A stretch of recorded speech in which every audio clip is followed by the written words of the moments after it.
Hello, ladies and gentlemen, and welcome to my week 2 predictions. Not a crazy ton of good games this week. Nowhere near as good as last week. We were very spoiled, but there's still a handful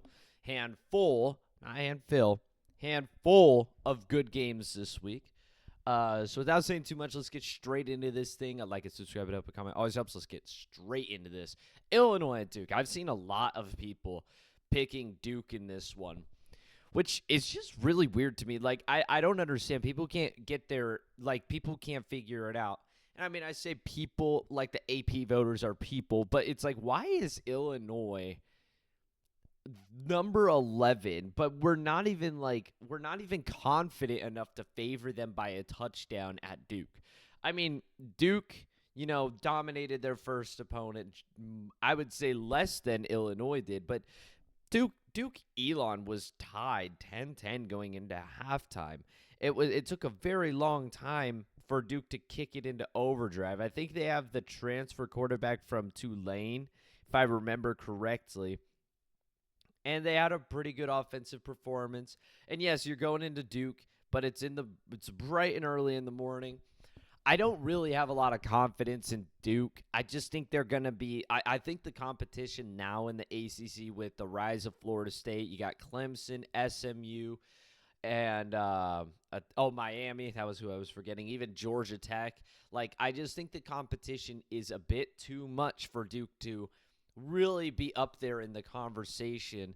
And if we were to put Illinois into the ACC, I think Illinois would still be up there with Georgia Tech and whatnot. They'd still be a competitive team in the top. I think Illinois has a good quarterback, and Duke does have a good quarterback also, but this is going to be the hardest team he's probably ever faced in terms of at least the defense. Illinois, one of the most returning starter teams going into this year.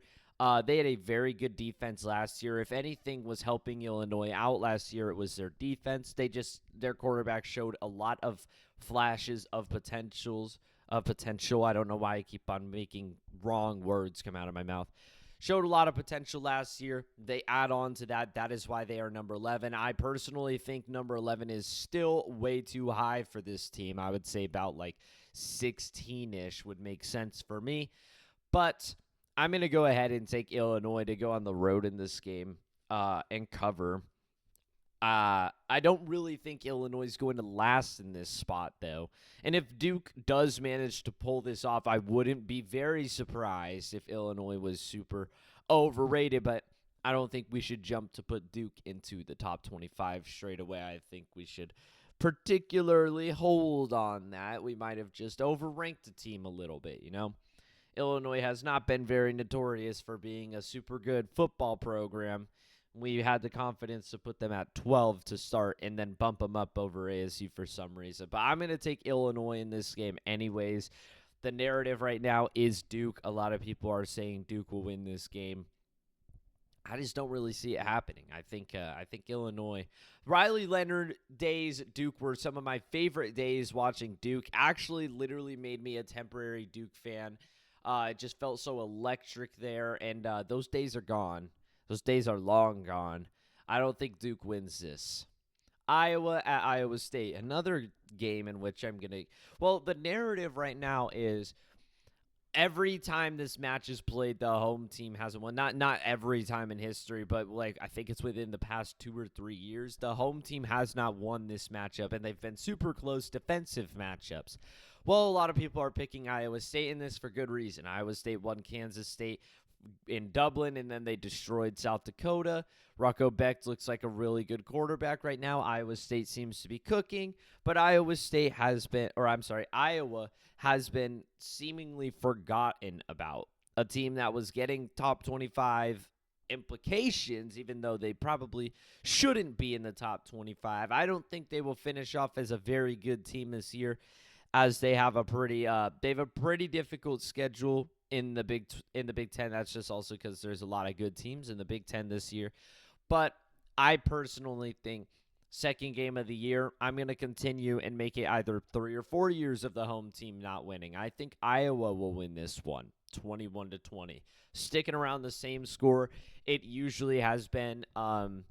I think Iowa State will just kick some field goals early on. Iowa will bounce back with a touchdown, and then a bad offensive turnover at some point by Iowa State, which gives Iowa good field position in which they actually convert into a touchdown, not just a field goal. And then Iowa State will score and only take their one, and then they'll score again and only take their one because it's a super defensive matchup. I don't know how it'll exactly play out, but this has been seemingly like it has always been like a 1-point game because of like just the way the game works. I don't know. It's just this game is always low scoring, but it's always super fun and super close. If Iowa State goes into this and wins, though, that has completely I buy on Iowa State. I haven't bought yet, but if they manage to win this game and let's say they win it by like a considerable amount, I'm buying in on Iowa State. But I wouldn't be surprised if they lose. Baylor at SMU, another game in which people are saying Baylor's going to hit the road and win this after losing to Auburn. I'm like, bro, they don't have a rush defense, let alone like they just don't really have a good defense at all. I mean, yes, their offense is supposed to be like this high caliber, super explosive offense. I mean, Auburn, I would assume, has an all right defense in terms of like overall SEC defenses, but they handed it to Baylor. They won 38-24, and Baylor, and they could have kicked a field goal and still gone it by 10 points. They didn't really do a whole lot over the air. They were 11. Jackson Arnold was 11 for 17, 108 yards, which is nothing crazy over the air, but it's like, why need to pass the ball when you can run the ball? They ran for 307 yards on Baylor. Yes, Baylor has a week to fix that, but can you really fix the overall problem? The overall problem is not just like little mistakes you're making in the game. It's the defense as a whole. You've got to get new pieces. Auburn even had 83 yards of penalties in this game, guys. 9 penalties, 83 yards. They didn't quite outgain Baylor in total yards, but they still won the game by 14 points. Baylor went for 6 fourth-down conversions and converted half of them. Both teams had no regular turnovers. Auburn was just cruising. It wasn't competitive, honestly. It wasn't really competitive pretty much the whole time. I mean, Baylor got the jump with the three-point start, but then they proceeded to switch the momentum over by going for a 4th and goal, and they didn't get it. And, I mean, from that point on, Auburn kind of just took this game away. Like, it just wasn't ever really in Baylor's hands. They got up 17-3, and from that point on, they pretty much kept a touchdown to 2 touchdown lead for the rest of the game. They just destroyed them. Sawyer Robertson, 419 yards over the air, but Baylor also was not able to run the ball. They had 64 yards rushing. That could be granted to Auburn's defense, but I feel like this game against Auburn was really a must-win for Baylor in my eyes, for Big 12 championship implications. Yes, it's not a conference game, so in theory you could still make it, but now I feel like it's just not a team that can do it. If they would have won this game, I feel like it gave a lot of momentum to Baylor and Baylor fans. So, like, all right, we really got it. But start off with a week 1 home loss by 14 points to Auburn. I feel like they have lost the momentum. Their fans have lost the momentum. SMU did nothing short of dominate their opponent. I know it was a nobody, but they did nothing short of dominate their opponent. And the quarterback, Kevin Jennings, is a great quarterback, man. He is a really good quarterback, can make some big-time plays. He's also a good passer, so I wouldn't be surprised if he kind of torches up this Baylor defense. I could expect a high-scoring one in this, but SMU was actually able to run the ball. Not super efficiently, but mainly because they were remaining in the passing game. A big key takeaway, though, for SMU's game is they had 3 turnovers, 2 fumbles, 1 interception. They also had 84 yards of penalties. And also, Eastern Texas, whatever it is, controlled the time of possession, 38 minutes of football, but that's not looking too good for that actually looks better for SMU. Yes, this team controlled the ball more, but you scored 42 points in 21 minutes. Like, you kind of just dominated overall. I think SMU wins this game pretty easily. I think Baylor will be competitive at first, but I do think SMU takes this one away and proves people wrong. Everybody's saying they are a team that is overrated. I do think there is a potential possibility that they are overrated, and there's a potential possibility that Baylor could bounce back and win this game, but it's very minimal in the back of my head. I'm pretty confident that SMU can win this game. Oklahoma State at Oregon. I was actually really excited about this game earlier in the season before their quarterback, like, I think they said he broke his foot. They've got a completely new guy in there. They did not look too impressive in their first game. Oregon did. Give me Oregon by a lot. Ole Miss at Kentucky. I would love to pick the Wildcats in this one, but it feels too obvious. It feels too easy. Kentucky has been a problem for Ole Miss for a while, especially last year. Even though Kentucky is not that good of a football team, I don't even know who they played. But Ole Miss, they won 24-16 over Toledo. That's actually a respectable win. Toledo wasn't a horrible team last year, but who knows how much they kept. It's Mac Nation, as if I followed that. The problem about Kentucky is, again, their quarterback, they just weren't able to pass the ball. He had an interception against Toledo and 85 yards over the air. That was all their production. Most of it came on the floor. You got to be able to do that you got to be able to run the ball against Ole Miss. You even have to be able to pass it if you want to take down a team like Ole Miss. But I do think their defense in the home crowd will make this game a super low-scoring one. And Lane Kiffin, coming off of a game where he absolutely ran up the score against Georgia State, gets into a conference game that he should absolutely be winning and kind of exposes his team a little bit. Last year, they straight up lost. This time, they're going to walk away with a win, but I don't think it's going to be pretty. Football Power Index has Ole Miss at number 4. What a joke. I mean, seriously, it's Georgia State. Just play your team in the first half, dominate, and then just take them out, man. Like, it just doesn't make sense to me. Like, why are you doing a 2-point conversion? Why are you even going for a 2-point conversion against Georgia State? It just doesn't make sense. Like, you keep your starters in until, like, the fourth. No, yeah, they were in the fourth quarter, and it's just like running up the score. 33 seconds left. You score another touchdown to make it look better. Yet you still had 2 interceptions against a horrible team. And I don't know, man, 700 yards of offense against a nobody. It just pisses me off when Lane Kiffin does this. It's like, you're not impressing anybody, bro. You're expected to win this game. You don't need to fucking kill them. Like, you're not shocking anybody. If you kill Kentucky, I'll buy. I'll start to keep an eye out. But don't run up the score against a nobody and act like you're something. I don't like Lane Kiffin, if you couldn't tell. Kansas at Missouri. This is a fun one. Last week I didn't do any unranked games. I just left the ESPN app on Top 25 and saw the matchups, wrote them down, took a prediction. And that was a mistake because I missed out on a lot of unranked matchups that actually ended up being pretty important, like Baylor-Auburn. And I had to do it in a Boise State review video, which is stupid. But Kansas, Missouri is here. Kansas has really turned my head, even though they haven't really played anybody. Jalen Daniels looks good. Kansas looks good. Missouri also looks good. Missouri was not a good football team last year. They were a great football team the year before that. But, this is a rivalry matchup, a long time coming. And, I think Kansas right now is actually super, super underrated. I don't necessarily think Missouri is crazy underrated. I think they are fine where they are.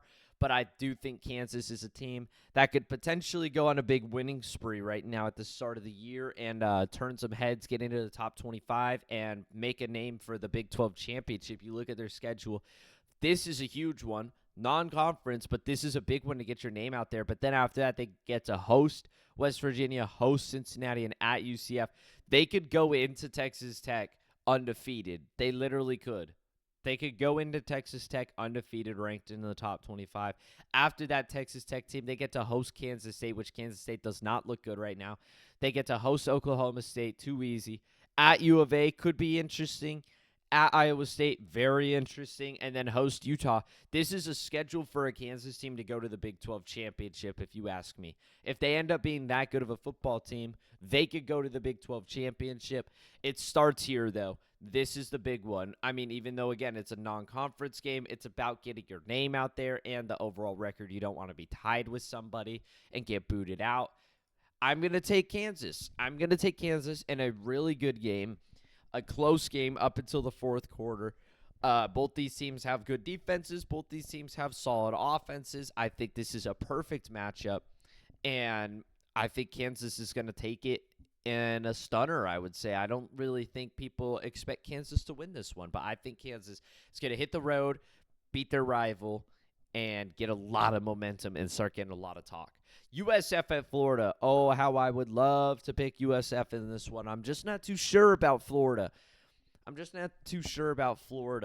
So I will pick USF. No, I can't.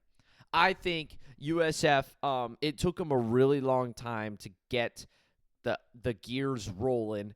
Really what did it for me was, or what I think really brought the hammer to Boise State. It was a close game for a long time. USF's defense was just dominating Boise State's offense for most of the game. It was the fake punt throw for a touchdown. That's where I think Boise State I think that was a gut punch. I think that really took the breath out of them. And from that point on, USF just carried the momentum and did not look back. Florida, DJ Lagway is a great quarterback. You've got a lot of good talent on Florida. That is undeniable. I still think 13 might be a little too much, but USF has a really good defense. I just don't think their offense is going to be able to perform in the swamp to the level that it did against Boise State and in front of their home crowd. I think their quarterback is a great quarterback, but, this is a really hard test, second game of the year. I think it'll be a close, low-scoring game for majority of the game until about the fourth quarter. I think the score is going to be like 13-7, USF down, obviously, and then they'll kick a field goal to make it a 3-point game, but Florida will just turn around and score a big touchdown. USF will try to go down the field, have to go for like a fourth down, don't get it, and then Florida will turn that into a touchdown, and then this game is over. That's kind of how I think this will play out. USF has completely revamped their defense. It looks great. Florida, obviously, is Florida. These teams get to recruit in the state of Florida. And somebody, I don't remember, I think it was, I don't remember who it was, but he made a good point. The state of Florida really needs this right now. You need Miami ranked, you need Florida ranked, and you need Florida State ranked. You even need teams like USF out there doing good. UCF is really struggling right now, but it keeps keeps the Florida players in Florida, which is a huge recruiting ground for great football players. And yeah, I mean, when Florida State, and Miami are good teams, it's kind of hard to leave the state of Florida, It's kind of hard. You'll never be able to shut it off. You'll never be able to close the door on other teams, but you can minimize it, which could really lead to a lot of dominance in the state of Florida. And that is looking like it is true right now. I feel like the weakest link, though, of these teams is Florida. They haven't really played anybody yet.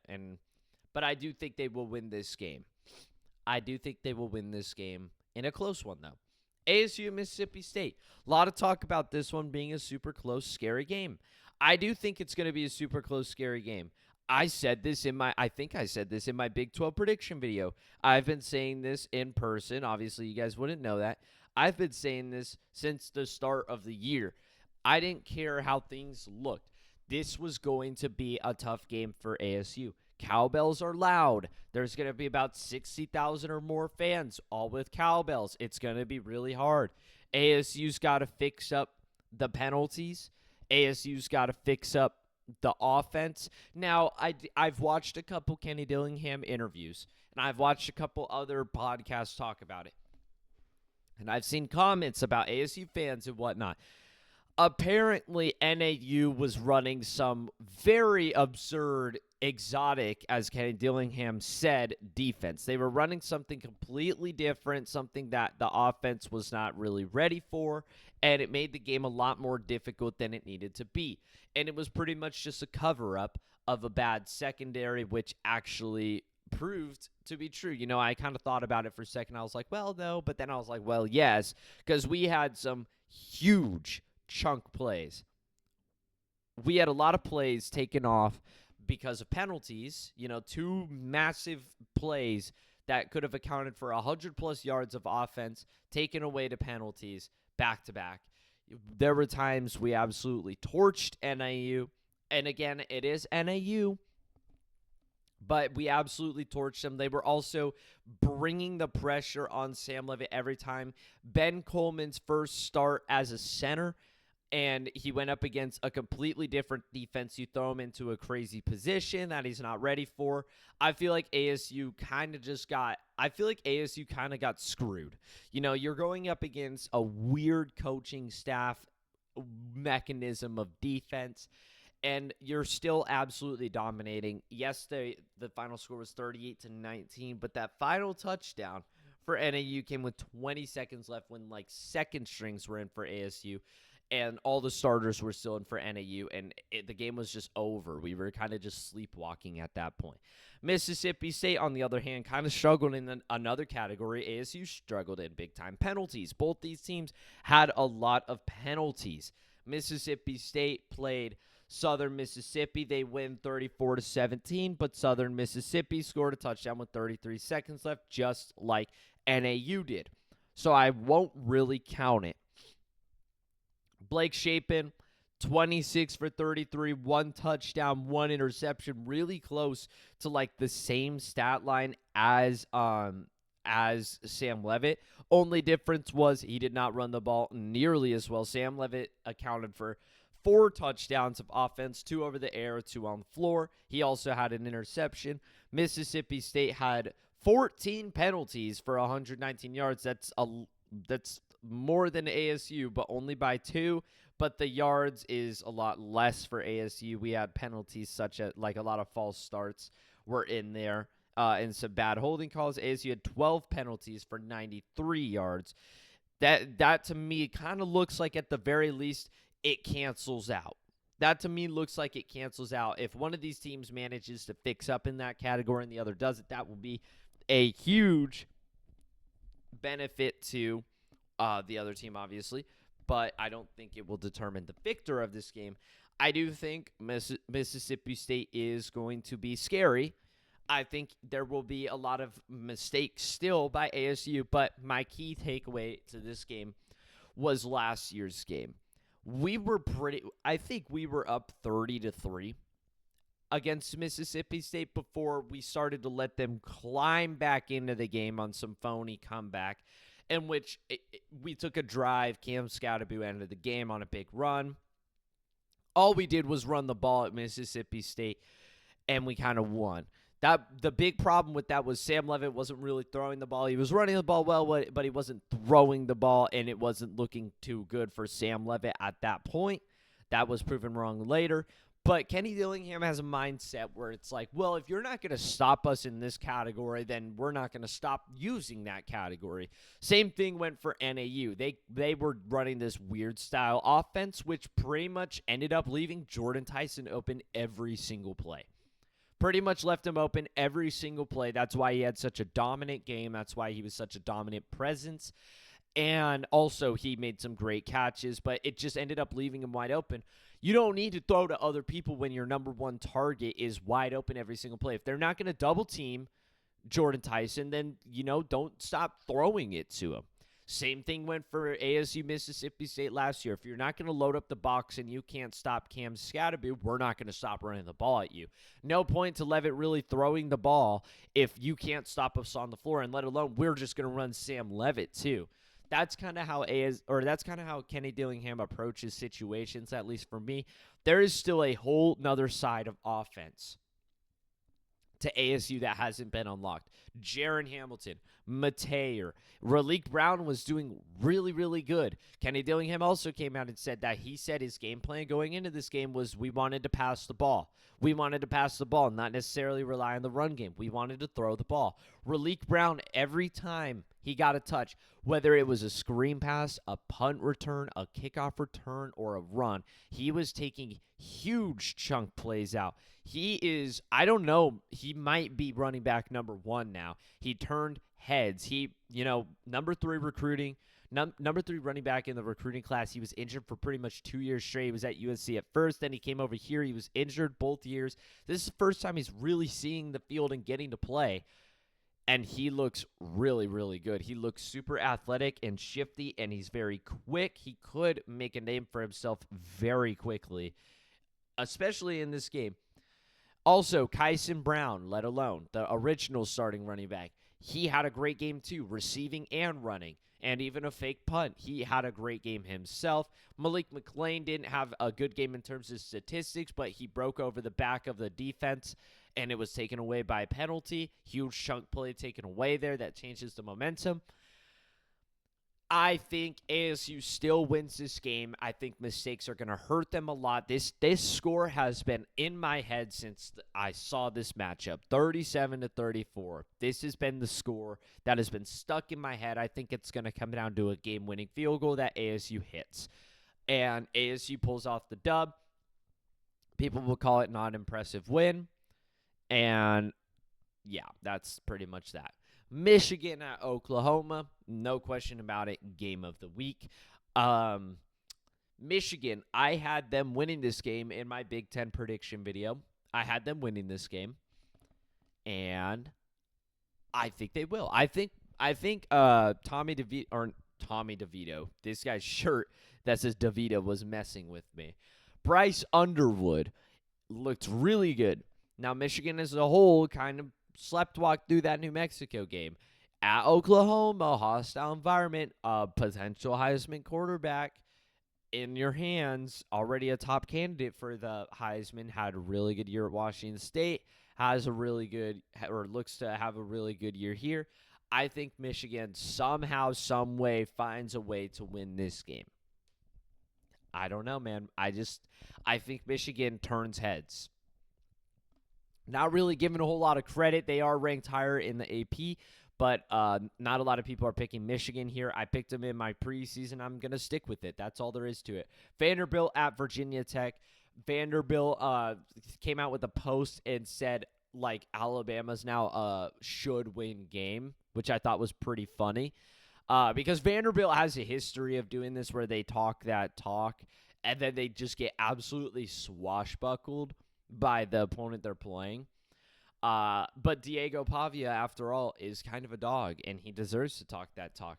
But Vanderbilt has to go to Virginia Tech, a Virginia Tech team that just played a super close competitive game against South Carolina. They do look like a potential team that could cause some problems in the ACC. They've also got a really good quarterback. South Carolina's defense is really good. Their offense is struggling. They've got to figure out their wide receivers. And Virginia Tech held them to minimal points. I think their defense is going to be a very hard defense to get around for Vanderbilt, but Diego Pavia does a great job at making plays happen. But I still think Virginia Tech is going to take this one. You get your first home opener of a team that looks like they have life. Even though you lose the first game to South Carolina, I still think the fans are going to be here for this game.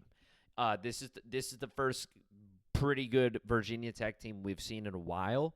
Last year, they were supposed to be good. They lost a lot of close games, especially that Miami game. They improved. They return a really good quarterback. They get to play Vanderbilt. I think Virginia Tech is going to take this one. UCLA at UNLV. people wouldn't really think right now to pick UCLA. They would pick UNLV. But I personally think UNLV is kind of fraudulent, even though they're really not ranked or getting any talk. They barely won that first game of the year, and then they beat a nobody. UCLA had to go up against Utah. I mean, Utah looks like a great football team right now. People want to talk about Nico making inaccurate throws and whatnot. I mean, let's talk about the fact that he's in his first start with the new team up against a potentially extremely good Utah team. They got destroyed by Utah. I think UCLA bounces back. Nico is still a good quarterback. He has more leeway with a less impressive defense to make bigger throws, better accurate throws. I think he torches UNLV's defense. Nope, that's from last week. Don't look at that. That's from last week. This is the last game of the week. I picked some random games. There's some other games that I skipped. I think I skipped North Carolina State and Virginia and stuff like that. There's also a ton of ranked games. But the reason I haven't been doing a lot of these ranked games like Miami versus Bethune or something is I don't want that to be like that's a free win for me. That should not count towards my record of predictions. I'm trying to limit that down on the random ones, trying to limit that down, and I'm just trying to pick games that I think actually could be more competitive and games that would actually be a good prediction. Like, those games are freebies. I'm not adding those. I've added those in previous seasons just to go through all the games and stuff, but I don't want that to be a part of my record, so I'm leaving them out this year. No more freebie games, but once we get to the regular conference schedule, you get a lot more games where you can predict pretty much every ranked game because they're playing up against actual football teams. But for now, we will see how I do going into this week. Let me know your predictions and big games, big upsets this week. Like and subscribe, and comment always helps. That's all for me. Adios.